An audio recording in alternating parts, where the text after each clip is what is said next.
We got a couple of seconds for everybody to grab a drink. While you're grabbing your drink, I'd like to introduce myself. My name is Sean Edwards, the executive producer of the Celebration of Black Cinema and Television event, which we will all be attending tomorrow. Also want to give a big shout out to Joey Berlin, who runs this organization. Thank you, Joey, for seeing the vision. Also want to say thank you to Madeline Habben and Javier. They spend a lot of time making that show look dope. We are so excited about tomorrow. But we are here for one reason and one reason only. Nickel Boys. Ryan, Amazon MGM motion picture, which is beyond words, at least in my opinion. It's stunning, it's creative, it's everything cinema should be. It's one of those movies that if I would have watched a long time ago, I would have done this career all over again. So I'm going to pass the mic to the guy who saw the vision, who made the film, so we can do a celebratory toast. But none of this would happen without the genius I'm standing next to, ladies and gentlemen, RaMell. Where are you, man? You know, that's good stuff, man. You know, one more time, give it up. This guy right here. RaMell Ross is like now worthy. Take it over, sir. I mean, it's embarrassing, you know. Genuinely, there's so, and I learned, you know, it's really funny. You go, you don't make films. You like watch someone go up and they give a speech and they're like, have a laundry list of people to thank. Like there's a reason why that's the case, you know. Like this process genuinely requires hundreds of people, and of course the department heads are head of the production. We have, I think we have two here. We have Alex Summers, who did the music. Alex, raise your hand. Brilliant guy. Or you have Bill Mofray, who you all are not know. We also have, Nick DeQuitt's here. Where's Nick? Yeah, we have Nick, the editor. The editor Nick, not the scripty Nick. There's another Nick. Not a common name.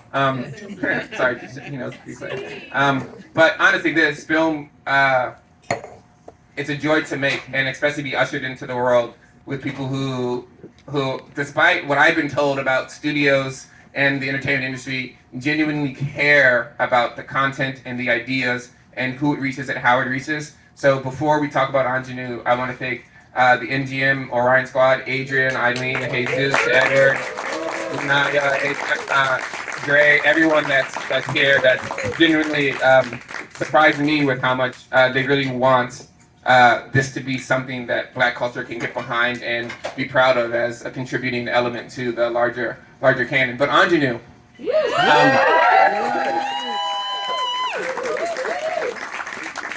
I don't, shout out to Jocelyn Barnes, who's not here, the co-writer, but I didn't plan a speech, so I don't want to get carried away in my head with all the things I could say. So what I will say is that we wanted, like, there's no other person we wanted for this role, right? Everyone, you all know what Aunjanue's done, how she's contributed to cinema and you know, the subcategory of cinema, Black cinema, and it's wild to think that she hasn't got the recognition that she will get eventually, if not through this film, somehow, because you're indelible, you're part of people's core memories, you are on library shelves, you are on platforms, regardless of how humble you take the praise, you're generally inextricable from cinema culture, and that's something that's like impossible, you know, like it's really difficult. But for this film specifically, I think I'd like to personally thank you for teaching me something about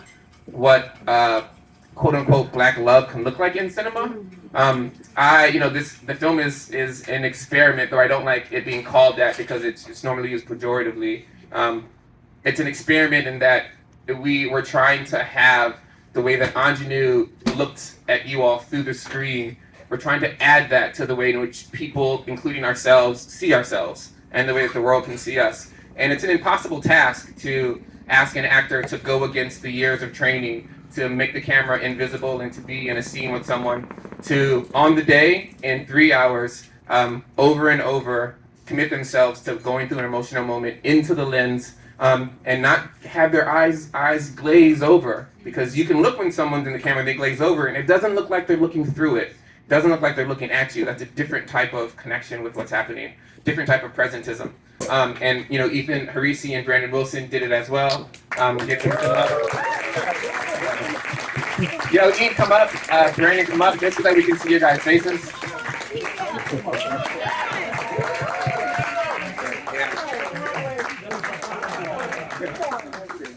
Yeah, they really made it happen, and they brought to life all of the ideas that we had, and they are ideas. Like ideas and practice are not the same thing. Concept and practice is not the same thing. Theory and practice is not the same thing. And so Aunjanue are really like the most love for kind of restoring, for me at least, the possibility of ideas around the expansion of blackness, maybe.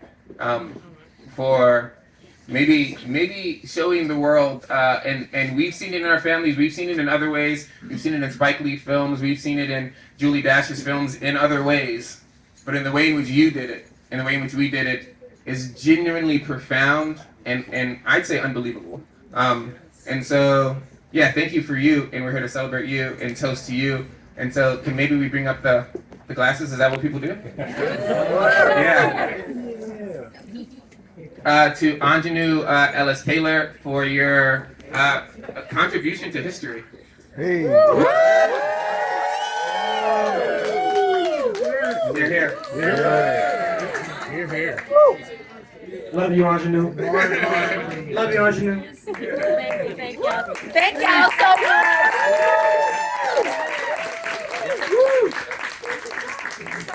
One last thing. The most difficult part about having a movie that by sort of default feels to be undervalued by the popular gaze of culture, the most difficult part is getting it out in the world and having people care about it regardless of how cool it is or innovative it is. And so to all the writers and critics here who have been writing and thinking and talking and sharing, that's the only way, and there's no way to thank you enough. That work is also being done, and we all appreciate it.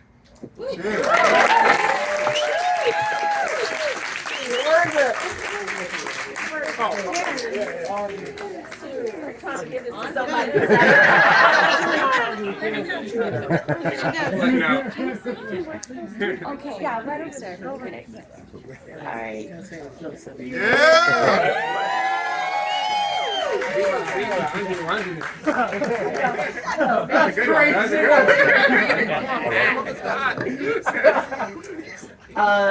Okay.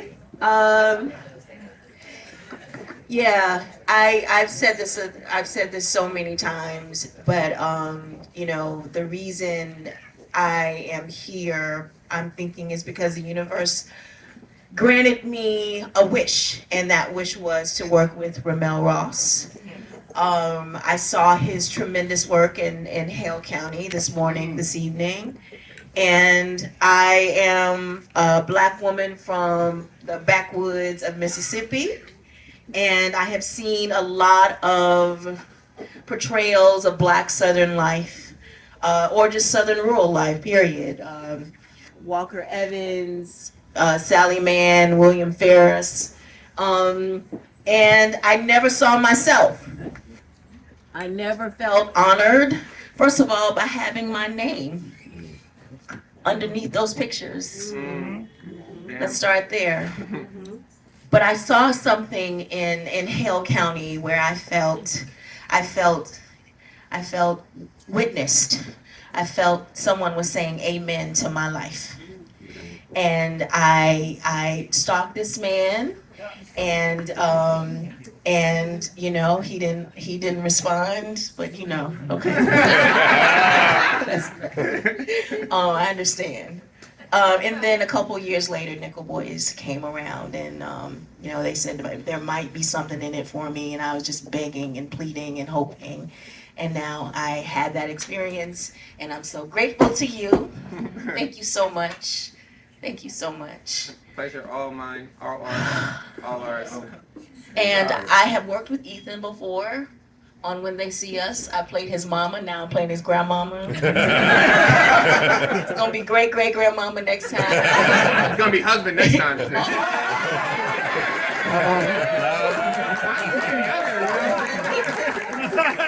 You know, I did a little thing called Lovecraft Country, time traveling. You know what I'm saying? Things can happen. I'll do anything with you, sir. And it's just a joy. And then I met Brandon. You know, I saw his work on Zoom, and I was just like, who is this dude? Right. Who is he? And now I know he's just something just extraordinary. And the future is these guys, right? And we are in good hands. We're in good hands. We're in good hands. So I will just say thank y'all. Thank y'all for coming. I didn't think anybody was going to show up. So thank you so much. Thank you so much.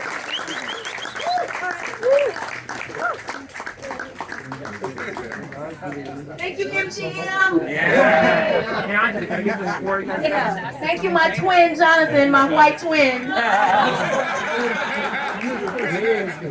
Mooney Long saying that song for you, twin.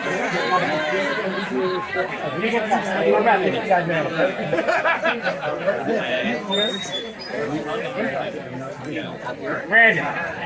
Take a sip. Ready? 1, 2, 3.